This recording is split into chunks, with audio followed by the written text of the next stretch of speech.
everyone, and welcome to my final speech on how to communicate without using language or speech. So first off, the big question. Why would you ever want or need to communicate with somebody without talking to them? Well, what if the person that you are trying to talk to can't talk back to you? We all know there's many different languages all over the world, but we also know that the best way to develop a relationship with somebody is by talking to them.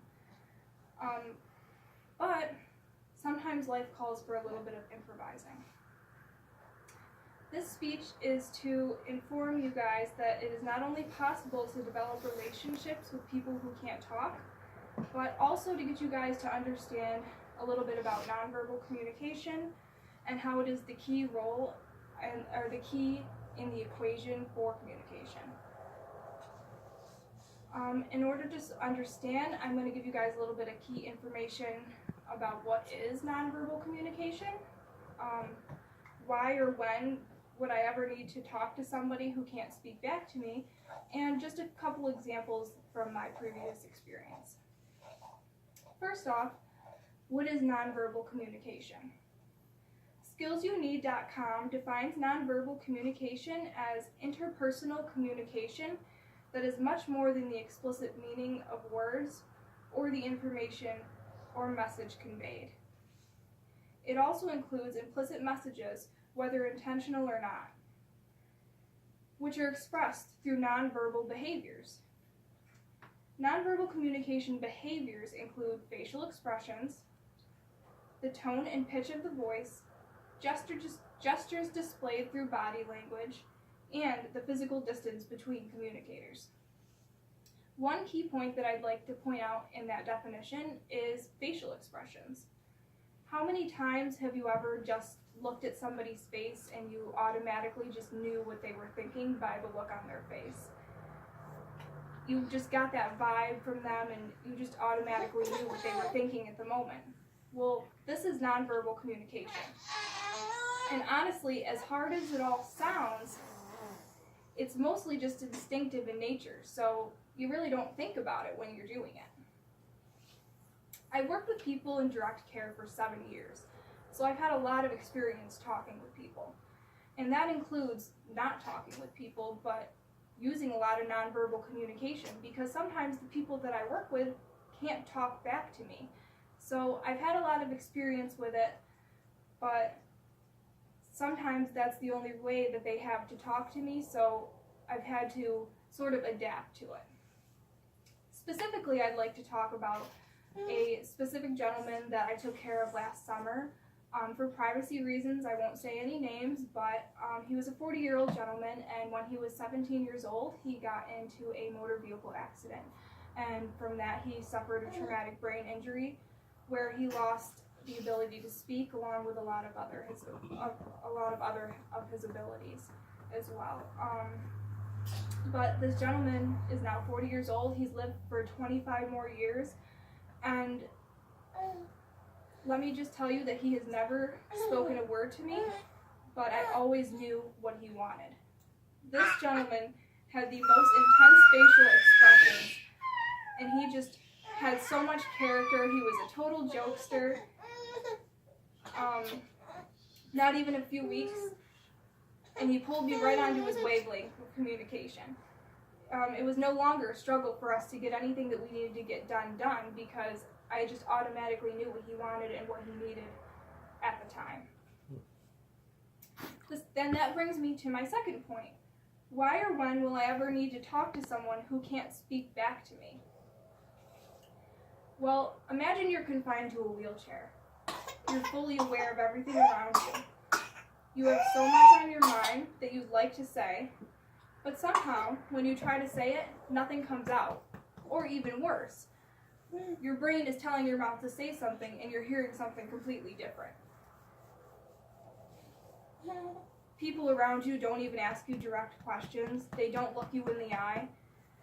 Well, this is the reality for millions of individuals around the world, and a bunch of people in our very own community.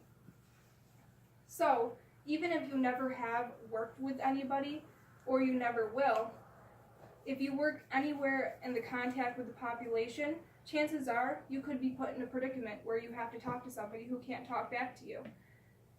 And there's many more situations.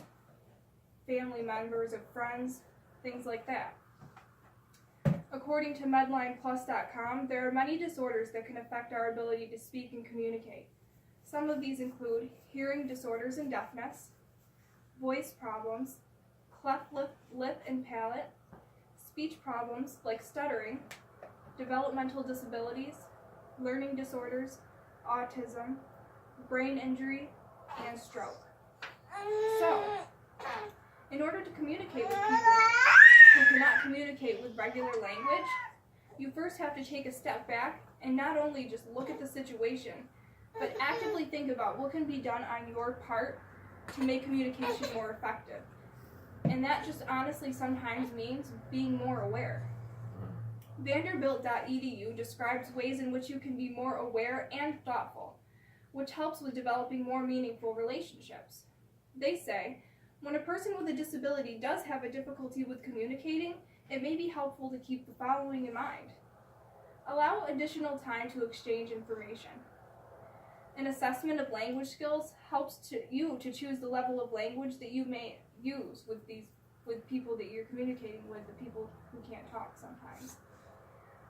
Many people have stronger understanding communication skills than they do have expressive skills. Or, on the other hand, they can sometimes confuse you and have better expressive speech than their comprehension level.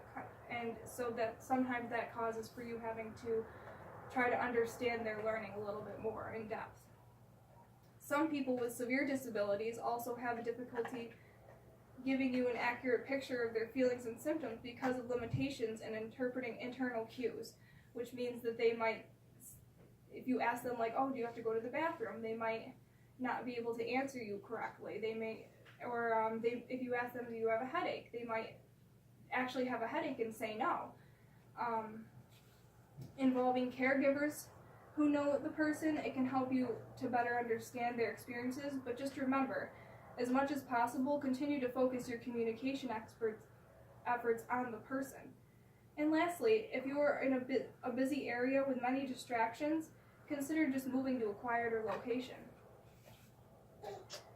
Throughout all of my experiences, I've had to learn how to communicate without using speech. And I've learned that sometimes all it takes is a little extra time and patience. So next time you come into contact with somebody who may not be able to speak to you, just take your time. Identify the communication barrier. What is preventing this person from being able to speak with you, and just empathize with them. Try to understand that person. Next, just try to get to know the person. Spend some time and speak with their family and loved ones about their personal likes and dislikes, but not like they're not in the room. Pay attention to nonverbal cues to situations, how they react to things. Just be patient. Be kind. Thank you.